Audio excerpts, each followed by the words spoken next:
Hello guys, this is Surendra Kumar. स्वागत है आपका अभियान आईएएस एकेडमी की वीकली करंट अफेयर की क्लास में। तो जितने भी कर्मवीर श्रृंखला 2.0 के धीर वीर गंभीर योद्धाएं, आओ जल्दी भाई कक्षा में और करते हैं क्लास की शुरुआत।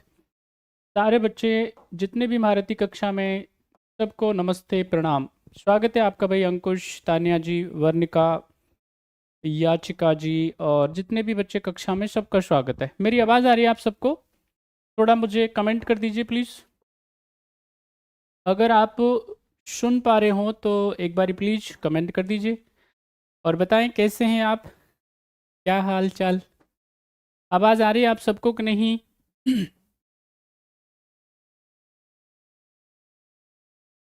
सबको मेरी आवाज़ आ रही है? आप सारे बच्चे जल्दी बता दें, थोड़ा कमेंट जल्दी से, ताकि फिर हम क्लास को विधिवत रूप से स्टार्ट कर सकें।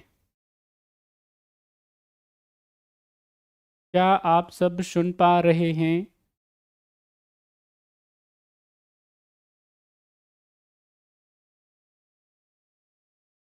चलिए, तो जितने भी महारथी कक्षा में हैं, हमारी क्लास को हम स्टार्ट करते हैं। देखिए, आज की क्लास में काफ़ी इम्पोर्टेंट, काफ़ी खास जो करंट अफेयर के क्वेश्चंस हो सकते हैं, जो बहुत ही इम्पोर्टेंट हैं एग्ज़ाम की दृष्टि से, एग्ज़ाम के पॉइंट ऑफ व्यू से, उन्हीं को हम इधर शामिल करते हैं। अदरवाइज़ क्या है, करंट अफेयर की कोई लिमिट नहीं है, करंट अफेयर अनलिमिटेड है, बहुत कुछ है करंट अफेयर में। बात समझ में आई? इसलिए सारा कुछ क्या है करंट अफेयर का, टू द पॉइंट हमको हमारे दिमाग में रखना, हर एक घटना को दिमाग में रखना, ये बड़ा मुश्किल काम है। बस इतना समझिए कि एग्जाम निकालने का एक ही तरीका होता है, एक ही मंत्र होता है। यहाँ पे if we talk about any examination, तो इसमें एक ही चीज़ आपको याद रखनी है, know something about everything and everything about something. Example के तौर पे जो आपके जीएस के पेपर हैं, आपका ऑप्शनल है, उसके बारे में आपको खूब जानकारी होनी चाहिए, लेकिन आपको दुनिया में क्या चल रहा है उसके बारे में कुछ कुछ जानकारी अवश्य होनी चाहिए। आप अनभिज्ञ ना हो, आपका दिमाग ऐसा ना हो जाए कि आप ब्लैंक फेस करें कि भाई हमको तो कुछ पता ही नहीं दुनिया में ऐसा क्या चल रहा है। तो ऐसा नहीं होना चाहिए। तो इसलिए कहा जाता है कुछ चीज़ों के बारे में आपको विशेष जानकारी रखनी चाहिए और सभी चीज़ों के बारे में कुछ कुछ जानकारी आपको रखनी चाहिए। इन्हीं बातों के साथ में हमारी कक्षा को करते हैं स्टार्ट। क्वेश्चन नंबर 1 आपकी स्क्रीन पे, आप सारे बच्चे जवाब देंगे। क्वेश्चन नंबर 1, सभी आंसर करें सारे बच्चे। बताइए क्या है सही आंसर। भारत के पहले डार्क स्काई पार्क का खिताब किस टाइगर रिजर्व को मिला है? कमेंट कीजिए जल्दी से, क्या है सही जवाब। Kaziranga tiger reserve, Pench tiger reserve, Sariska tiger reserve और कमलांग टाइगर रिजर्व, क्या है सही जवाब? मैं ठीक हूँ दोस्त। Varnika ji, I am good, I am fine, how are you? शुक्रिया, थैंक यू। चलिए, सभी आंसर करें जल्दी से। क्वेश्चन आपकी स्क्रीन पे है, जवाब देंगे आप। आपको बताना है which tiger reserve has got the title of India's first dark sky park. मुझे जल्दी से बता दीजिए आप, क्या है सही आंसर। चलो, अब जिन जिन महारथियों ने जवाब दे दिया है, देखो यहाँ पे भारत के जब हम बात करेंगे डार्क स्काई पार्क के बारे में, तो सबसे पहले तो ये आप समझ लीजिए, ये आपको ये जानकारी होनी चाहिए कि डार्क स्काई का मतलब क्या होता है। डार्क स्काई पार्क जो है, इसको नाम दिया गया है, क्यों दिया गया है, किसके द्वारा दिया गया है? तो यहाँ पे क्या है, एक तो इंटरनेशनल एस्ट्रोनॉमिकल यूनियन जो है, यानी अंतरराष्ट्रीय खगोलीय संघ जो है, बेसिकली ये इसके लिए काफ़ी प्रयासरत है, काफ़ी काम कर रहा है उसके लिए। यानी कि हमने आपको हमारी लास्ट क्लासेस में एक पॉल्यूशन के बारे में बात करी थी, और वो पॉल्यूशन था लाइट पॉल्यूशन। हमने प्रकाश प्रदूषण के बारे में आपसे बात करी थी। अब ये प्रकाश जो प्रदूषण है वो क्या होता है, ये आप सब बच्चों को पता होगा, नहीं पता है तो सुन लीजिए। प्रकाश प्रदूषण जो क्या है, ये क्या करता है, यानी कि हम जो भी डिफरेंट डिफरेंट कलर्स के लाइट इस्तेमाल करते हैं लगातार, हम देखते हैं कि हमको जितनी लाइट की आवश्यकता होती है उसके कई गुना ज़्यादा हमको क्या करके रखते हैं, लाइटिंग करके रखते हैं। तो यहाँ पे क्या होता है, उस लाइटिंग की वजह से, उस कलरफुल लाइटिंग की वजह से, जिसमें आपका रेड हो गया, येलो हो गया, ब्लू हो गया, डिफरेंट डिफरेंट कलर्स के हम लोग लाइट इस्तेमाल करते हैं। तो इन लाइट्स की वजह से क्या होता है, एक तो जो जब जंगली जीवन जो होता है, यानी कि वाइल्ड लाइफ होता है, उस वो काफ़ी दुष्प्रभावित होता है, उसको काफ़ी नुकसान होता है। साथ ही साथ में यहाँ से क्या होगा, जो नेचुरल लाइट आती है ना, जो कि पूरे स्टार्स की है, यानी कि जिसको हम लोग बोलते हैं, यानी आकाशीय जो घटनाएं हैं हम उनको देख नहीं पाते हैं, हम उनको महसूस नहीं कर पाते, उनको विजुअलाइज नहीं कर पाते हैं, तो इससे क्या होता है, काफ़ी समस्याएं होती हैं। स्पेशली अलग अलग रिसर्च में ये निकल कर के आया है कि यहाँ पे लाइट प्रदूषण की वजह से, लाइट पॉल्यूशन की वजह से जो जंगली जीव जंतु होते हैं, छोटे जीव जंतु होते हैं, ठीक है कि नहीं, चाहे उसमें आप जुगनू की बात कर लीजिए, चाहे उसमें आप टर्टल की बात कर लीजिए, चाहे आप लिजार्ड की बात कर लीजिए, और छोटे जानवरों की बात कर लीजिए, उनकी फर्टिलिटी पे काफ़ी इम्पैक्ट आया है और उनकी लाइफ जो है बेसिकली डिस्टर्ब हुई है। ये कह सकते हैं कि उनके भी जीवन में मनुष्यों ने, इंसानों ने क्या कर दिया, डिप्रेशन पैदा कर दिया है ना। तो यहाँ पे क्या है, ये डार्क स्काई इसलिए क्या है डेवलप किए जा रहे हैं ताकि क्या किया जा सके, जो आर्टिफिशियल लाइट है उसको कंट्रोल किया जा सके। यानी कि यहाँ पे इसकी जो शुरुआत की गई है वो की गई है पेंच टाइगर रिजर्व से। अब ये पेंच टाइगर रिजर्व जो है हमने आपको आपकी कॉपी में नोट कराया है। ये पेंच टाइगर रिजर्व जो है ये कहाँ पे, 2 राज्यों में फैला हुआ है, एक महाराष्ट्र और एक मध्य प्रदेश।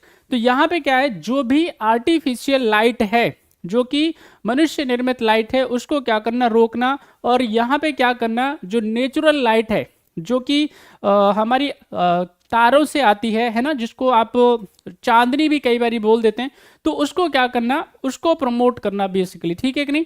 तो इसका मकसद एक्चुअली में ये है। तो राइट आंसर इसका क्या हो जाएगा, इसकी शुरुआत की गई है इससे, पेंच टाइगर रिजर्व महाराष्ट्र से।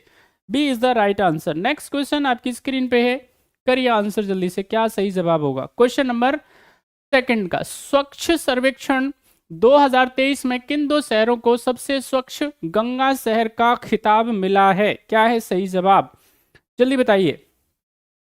Which 2 cities have received the award of the cleanest Ganga city in the स्वच्छ सर्वेक्षण 2023? क्या है सही आंसर, जल्दी बताएं। सारे बच्चे आंसर करिए, क्वेश्चन आपकी स्क्रीन पे है, फटाफट आंसर करें। वाराणसी और कानपुर, वाराणसी और प्रयागराज, कानपुर और प्रयागराज, प्रयागराज और गाजीपुर, क्या है सही जवाब, सही आंसर करिए सारे बच्चे। Waiting for your answers. तो जब हम बात करेंगे किसके बारे में, स्वच्छ, सबसे स्वच्छ गंगा शहरों के बारे में, तो सबसे स्वच्छ गंगा शहर जो हैं उनमें अभी वर्णित है वाराणसी और प्रयागराज। वाराणसी और प्रयागराज को क्या है, गंगा किनारे बसे सबसे साफ, सबसे स्वच्छ शहरों की कैटेगरी में रखा गया है। वाराणसी को 100 में से 76.6 के आसपास क्या मिले हैं, मार्क्स मिले हैं। और यहाँ पे जब हम बात करेंगे तो प्रयागराज दूसरे नंबर पे रहा है। तीसरे नंबर की अगर हम बात करेंगे भाई, तो तीसरे नंबर में कौन सा आता है, हरिद्वार को इसमें शामिल किया गया है, ठीक है। हरिद्वार के अलावा यहाँ पे कन्नौज है, और कि उत्तर प्रदेश के और भी इसमें क्या है, शहर शामिल है। तो राइट आंसर क्या हो जाएगा, B is the right answer. चलिए नेक्स्ट क्वेश्चन। अच्छा मुझे बताइएगा, यहाँ पे सबसे स्वच्छ गंगा शहर की बात की गई है, लेकिन आप मुझे कमेंट करके बताइए सबसे स्वच्छ शहर कौन सा है। बात समझ में आई। ओवरऑल कैटेगरी की जब हम बात करेंगे तो 2 शहरों के नाम मुझे आप कमेंट करके बताइए, स्वच्छ सर्वेक्षण 2023 में किन 2 शहरों को सबसे स्वच्छ शहर का स्थान मिला है, कमेंट करके बताना वीडियो खत्म होने के बाद। नेक्स्ट क्वेश्चन का आंसर करें आप, क्या है सही जवाब, जल्दी बताइए सारे बच्चे, क्या है आंसर, क्या है आपको बताना है। कादियाल साड़ियां किस राज्य से संबंधित हैं जिन्हें हाल ही में जीआई टैग मिला है, फटाफट से बताइए क्या है सही आंसर। सभी बच्चे बताएं, कादियाल साड़ीज के बारे में बताना है जिनको हाल ही में क्या मिला है, जीआई टैग मिला है, वो कौन से राज्य से हैं, जल्दी बताएं, फटाफट बताएं। बिहार, महाराष्ट्र, पश्चिम बंगाल और केरल। राइट आंसर क्या है इसका, जल्दी बताएं सारे बच्चे, जो महारथी कक्षा में हैं कमेंट करिए क्या है सही आंसर। आपको बताना है Kadiyal saris is related to which state which has recently got GI tag. बिल्कुल सही आंसर है।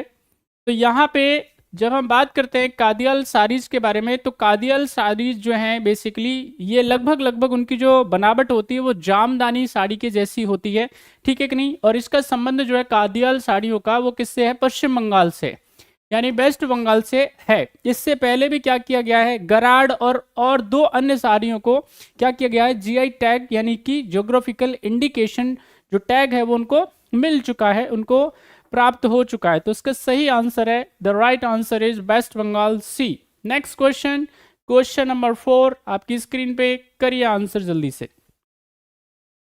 सभी आंसर करें, बताएं जल्दी से क्या है सही जवाब। सारे बच्चे आंसर करें। Where did union sports minister Anurag Thakur inaugurated the beach games? कहां पे है जल्दी बताएं, सारे आंसर बताइए जल्दी से सारे बच्चे। केंद्रीय मंत्री अनुराग ठाकुर साहब ने कहां पे बीच गेम्स का उद्घाटन किया है? सही जवाब क्या है, आंसर बताएं। मरीना बीच, मैरिन ड्राइव, कॉक्स बाजार बीच और घोघला बीच, क्या है सही आंसर? क्वेश्चन नंबर 4 का सही आंसर क्या है? क्वेश्चन नंबर आपकी स्क्रीन पे है, क्वेश्चन नंबर 4, आप जवाब दीजिए। चलिए भाई, तो जब हम बात करेंगे, बिल्कुल आप सब बच्चों का आंसर एकदम सही है। जब हम बात करेंगे किसके बारे में, बीच गेम्स के बारे में, तो दीव का एक क्या है, घोघरा बीच है या घोघला बीच बोलते हैं आप इसको। तो घोघला बीच में क्या किया गया है, यहाँ पे बीच गेम्स का क्या है, शुरुआत किया गया है और ये बहुत ही शानदार है। अब क्योंकि लगातार क्या हो रहा है, मालदीव का और साथ ही साथ में लक्षद्वीप के बीच में क्या है, आप विवाद सुन रहे होंगे सारे बच्चे।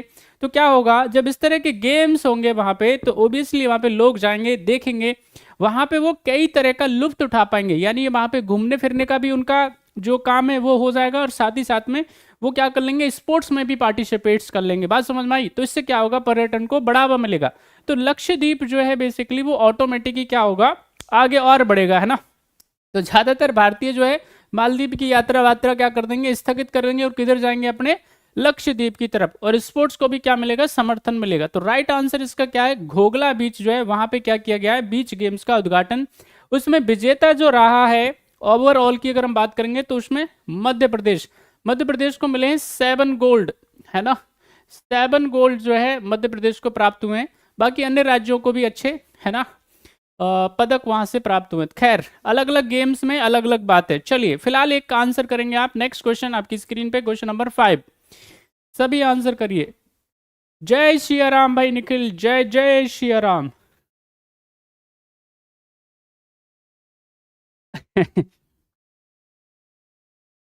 नहीं, आज जो है कोट नहीं पहने भाई, कोट नहीं पहने आज। निखिल जी कोट नहीं पहने, कोट में ना क्या है, दिक्कत होती है ना। कोट में ऐसा लगता है आपको, आप you look like a robot, है ना, ऐसे ऐसे चलना पड़ता है आपको, तो वो थोड़ा मुश्किल हो जाता है, आप बंध जाते हैं उसके अंदर, है ना।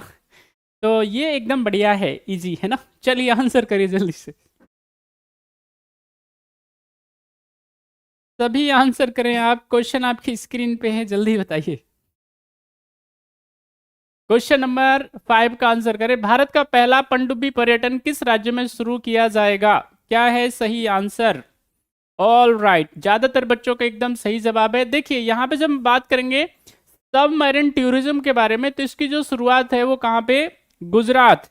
और यहाँ पे जब हम बात करेंगे तो गुजरात के लिए, गुजरात में द्वारका जो कह सकते हैं, द्वारका के जो आसपास के क्षेत्र हैं ना, जहाँ पे भगवान श्री कृष्णा जो है द्वारकाधीश के नाम से जानते हैं, तो वो क्या होगा, एक तो पर्यटन, साथ ही साथ में यहाँ से क्या होगा, जितने भी रिसर्चर्स हैं वो क्या करेंगे, वो समुद्र के अंदर क्या करेंगे, गहराई तक, समुद्र में लगभग 100 मीटर के आसपास की बात कर रहे हैं।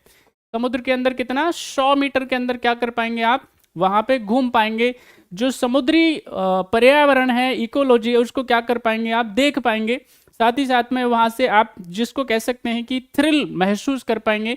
यहाँ पे एक पनडुब्बी होगी और पनडुब्बी का जो वजन होगा लगभग 35 टन के आसपास उसमें वजन होगा, वेट होगा। 30 लोग इसमें क्या है, जा सकेंगे। तो इसका मकसद क्या है, बेसिकली जो समुद्री पर्यटन है उसको क्या करना, बढ़ावा देना, ये एक्चुअली इसका मकसद है। बात समझ में आई? तो राइट आंसर क्या होगा इसका, C is the right answer. Next question आपकी स्क्रीन पे, क्वेश्चन नंबर 6, जल्दी आंसर करें क्या है सही जवाब। संयुक्त सैन्य अभ्यास डेजर्ट साइक्लोन भारत और किस देश के बीच आयोजित किया जा रहा है? जल्दी बताएं क्या है आंसर। मंगोलिया, कतर, संयुक्त अरब अमीरात और बहरीन। राइट आंसर बताइए। डेजर्ट साइक्लोन के बारे में बताना है आपको। डेजर्ट साइक्लोन एक्सरसाइज के बारे में बताइए। तो डेजर्ट साइक्लोन एक्सरसाइज की जब चर्चा करेंगे, बात करेंगे, तो यहाँ पे क्या है, ये वार्षिक क्या है, युद्ध अभ्यास है। और ये किसके साथ किया जा रहा है, यहाँ पे बात समझिए आप, संयुक्त अरब अमीरात के बीच में ये एक्सरसाइज हो रही है। कहाँ पे हो रही है, राजस्थान के थार डेजर्ट में। राजस्थान के थार डेजर्ट में हो रही है। ये 2 से लेकर के 15 जनवरी के बीच में, यानी कल और चलेगा। तो इसमें क्या है, एक तो भारत और साथ ही साथ में संयुक्त अरब अमीरात की, यानी यूनाइटेड अरब अमीरात की जो सेना है वो क्या करेंगी, ज्वाइंट एक्सरसाइज करेंगी, यानी अपनी अपनी देशों की बेस्ट प्रैक्टिसेस जो हैं उनको शेयर करेंगी। साथ ही साथ में जो सेनाएं हैं वो आपसी जो कल्चर होता है, संस्कृति होती है, उसको भी क्या किया जाता है, शेयर किया जाता है। हम उनके अनुभवों से सीखते हैं और वो हमारे अनुभवों से सीखते हैं। तो संयुक्त जो कार्रवाइयाँ होती हैं, कई, क्योंकि अभी हमारा यूएई के साथ में अच्छे रिलेशंस हैं, शानदार रिलेशंस हैं हमारे, तो हमारी भी जरूरत उनको पड़ती है और हमें भी उनकी आवश्यकता पड़ सकती है। तो क्या होना चाहिए, सेनाओं में कोऑर्डिनेशन होना चाहिए, ठीक है कि नहीं। एक शानदार बेस्ट प्रैक्टिसेस अगर हम शेयर करेंगे आपस में, तो इससे क्या होगा, एक तो हमारा डिफेंस भी मजबूत होगा और साथ ही साथ में हमारे उनके साथ में व्यापारिक संबंध भी अच्छे हो सकते हैं। बात समझ में आई। तो राइट आंसर इसका क्या है, C is the right answer. Next question आपकी स्क्रीन पे, क्वेश्चन नंबर 7, करिए आंसर जल्दी से, क्या है सही जवाब। क्वेश्चन नंबर 7 का आपको बताना है, हाल ही में स्वदेश दर्शन 2.0 योजना में किस वन्यजीव अभयारण्य को शामिल किया गया है। आंसर करिए जल्दी से। स्वदेश दर्शन, जल्दी बताइए। स्वदेश दर्शन 2.0 और 2.0, जो भी आपको ठीक लगता है। चलिए देखिए, यहाँ पे स्वदेश दर्शन की जब हम बात करेंगे तो मकसद क्या है, हमारे देश में क्या करना, टूरिज्म को बढ़ावा देना है ना। और आप जानते हैं टूरिज्म से क्या होता है, आप क्या जानते हैं, मालदीव से जाकर के पूछो कि टूरिज्म का मतलब क्या ही होता है ना, वो बताएगा आपको अच्छे से, वो बहुत अच्छे से जानता है टूरिज्म का क्या मीनिंग होता है, टूरिज्म की वैल्यू क्या होती है, टूरिज्म की इकोनॉमी किसको कहते हैं, टूरिज्म से घर कैसे चलता है। मालदीव आपको बहुत अच्छे से बता सकता है इन दिनों में। तो वहां पे जाकर के आप उससे पता करेंगे, वो बहुत बढ़िया तरीके से बताएगा, है ना। तो यहाँ पे क्या है, एक तो टूरिज्म से क्या होगा, कल्चर प्रमोट होती है, साथ ही साथ में रोजगार भी पैदा होते हैं, फॉरेक्स रिजर्व भी आपको मिलेगा, ठीक है। तो तमाम चीजें यहाँ से क्या होती है, पूरी होती हैं। तो स्वदेश दर्शन की जो शुरुआत होती है वो होती है 2015 से, है ना। हमारे देश में क्या है, 2014-15 में इसको क्या किया जाता है, स्टार्ट किया जाता है। और देश के जो महत्वपूर्ण जो हमारे पर्यटन स्थल हैं, हमारे मॉन्यूमेंट्स हैं, ठीक है कि नहीं, उनको क्या करना, वर्ल्ड लेवल पे, दुनिया के लेवल पे प्रदर्शित करना। और साथ ही साथ में हमारी जो सॉफ्ट पावर है, इंडिया की क्या है, सॉफ्ट पावर, यानी कल्चर जब प्रमोट की जाती है, रिलीजन जब प्रमोट किया जाता है टूरिज्म के माध्यम से, तो इसका सीधा मतलब क्या होता है, किसी देश की सॉफ्ट पावर बढ़ती है। और सॉफ्ट पावर जब बढ़ती है तो ओबियसली बात है, इससे आपकी हार्ड पावर में भी क्या आता है, मजबूती मिलती है। तो सॉफ्ट पावर क्या है, इससे मजबूत हो रही है। तो इसका यहाँ पे शुरुआत की जा रही है, लेकिन अभी इसको क्या किया गया है, 2.0 को क्या है, और अच्छे लेवल से इसमें और इन्वेस्टमेंट, डिफरेंट इसमें तकनीकों का इस्तेमाल करते हुए इसको और बढ़ाया गया। तो यहाँ पे क्या है, जो स्वदेश दर्शन 2.0 है, उसमें बहुत सारे क्या है, क्षेत्रों को शामिल किया गया। लेकिन खास जो है बेसिकली उसमें याद रखना है आपको, जो डेब्रीगढ़ हमारा वाइल्ड लाइफ सेंचुरी है, जो कि उड़ीसा का है, ठीक है, उसको इसमें शामिल किया गया है ना। तो यहाँ पे राइट आंसर जो है वो कौन सा है, डेब्रीगढ़ वाइल्ड लाइफ सेंचुरी। उड़ीसा में डिफरेंट इसमें स्पीसीज पाई जाएंगी, ठीक है कि नहीं, एम्फीबियंस इसमें पाए जाएंगे, रेप्टाइल्स इसमें पाई जाएंगी, जो बटरफ्लाइज हैं वो इसके अंदर पाए जाएंगी, ठीक है। तो तमाम जीव और जंतु इसमें क्या है, उड़ीसा के इस डेब्रीगढ़ वाइल्ड लाइफ सेंचुरी में पाए जाते हैं। यहाँ पे जब हम बात करेंगे तो लगभग इसका जो एरिया है 350 वर्ग किलोमीटर के आसपास है, ठीक है। तो काफी इंपॉर्टेंट है, काफी खास है। Right answer is D. Next question आपकी स्क्रीन पे आंसर करेंगे आप, क्वेश्चन नंबर 8, जल्दी आंसर करें, आगे बढ़े। क्या है सही जवाब बताइए। आपको बताना है, चंदूबी महोत्सव हाल ही में किस राज्य में मनाया गया है। क्या है सही जवाब।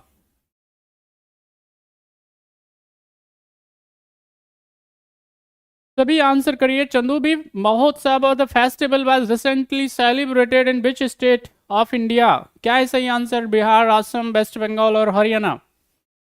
सारे आंसर करो।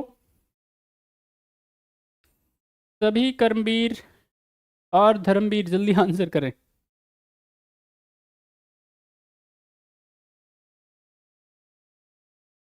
चलो भाई, बहुत बढ़िया है। सारे बच्चे, ऐसा तो नहीं है कहीं से देख दाख करके तो आंसर नहीं कर रहे? वाकई में इन सारे आंसर्स के बारे में जानकारी है आपको?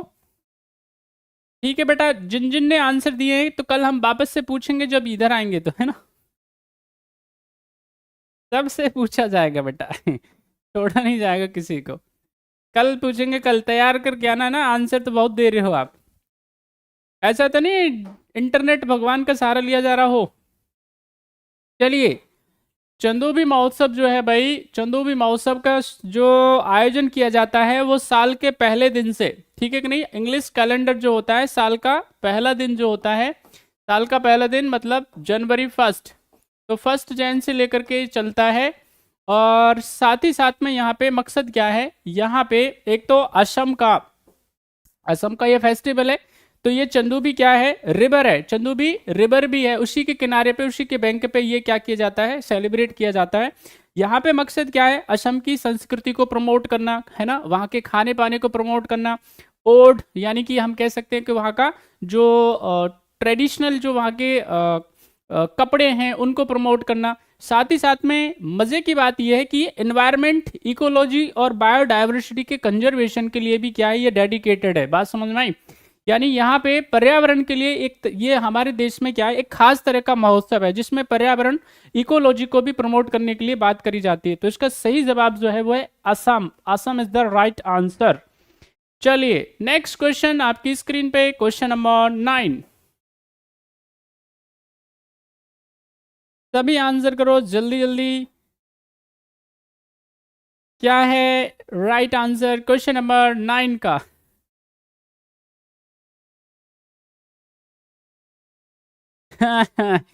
चलो भाई, ठीक है भाई निखिल जी, देखते हैं कल। खैर आंसर करें आप, फटाफट आंसर करें। भारत में उच्च शिक्षा संस्थानों में मानवीय मूल्यों और पेशेवर नैतिकता को स्थापित करने के लिए विश्वविद्यालय अनुदान आयोग यूजीसी द्वारा जारी दिशा निर्देशों का क्या नाम है? जल्दी बताइए, क्या है आंसर? बहुत ही बढ़िया सवाल है, अच्छा इंपॉर्टेंट क्वेश्चन है, करिए answer. What is the name of the guidelines issued by the University Grant Commission, that is UGC, to inculcate human values and professional ethics in higher education institutions in India? क्या है नाम बताएं उस programme का? जल्दी बताइए फटाफट से। उत्साह, एनईपी, सारथी, मूल्य प्रवाह, जल्दी जल्दी बताएं। और दीक्षा। सारे बच्चे आंसर करिए जल्दी से।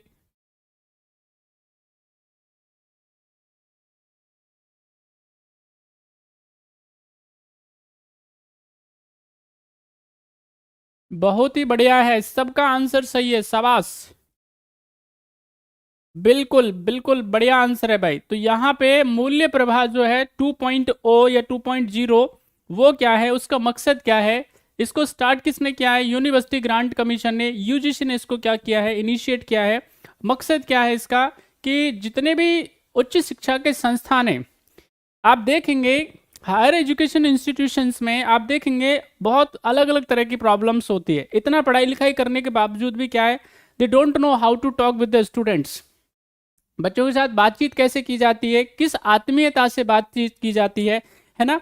तो यहाँ पे क्या है, वो बातचीत करना भी बड़ा मुश्किल है। साथ ही साथ में एक तो honesty toward the job.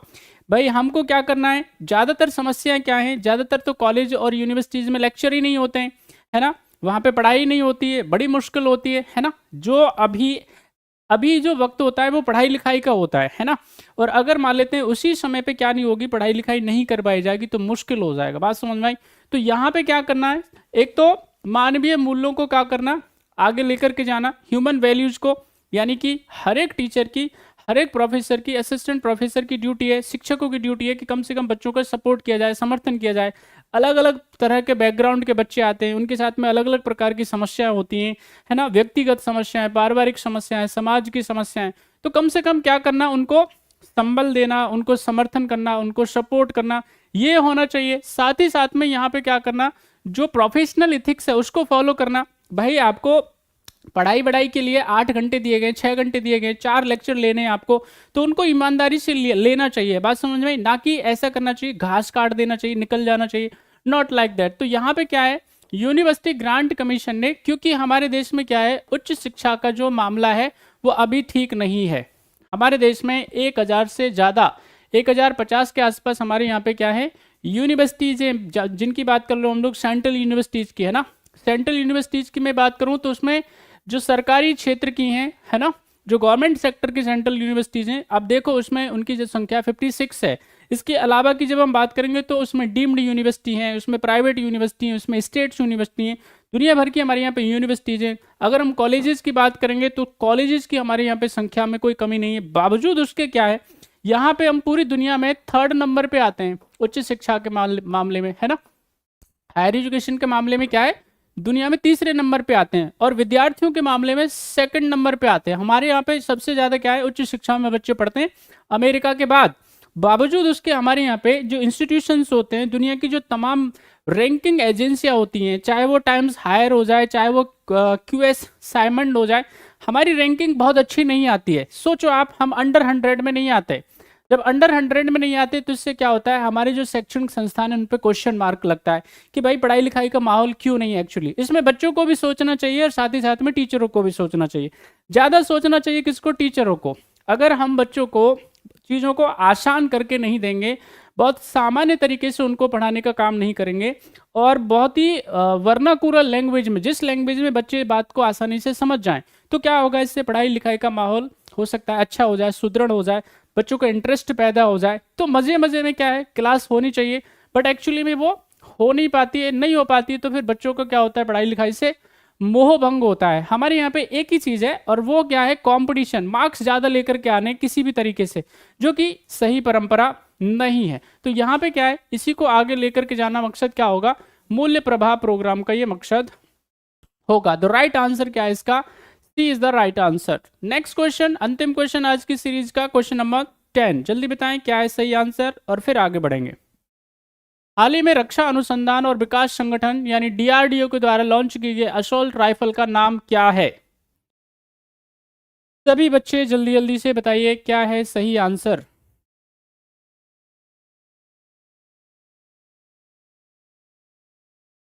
What is the name of the assault rifle recently launched by the defence research and development program और ऑर्गेनाइजेशन DRDO? क्या है सही आंसर। चलिए, तो जो असॉल्ट राइफल जिसको अभी रिसेंटली बनाया है, किसके द्वारा, DRDO के द्वारा, यानी कि defence research and development organisation of India, जो कि हमसे थोड़ी दूरी पर है।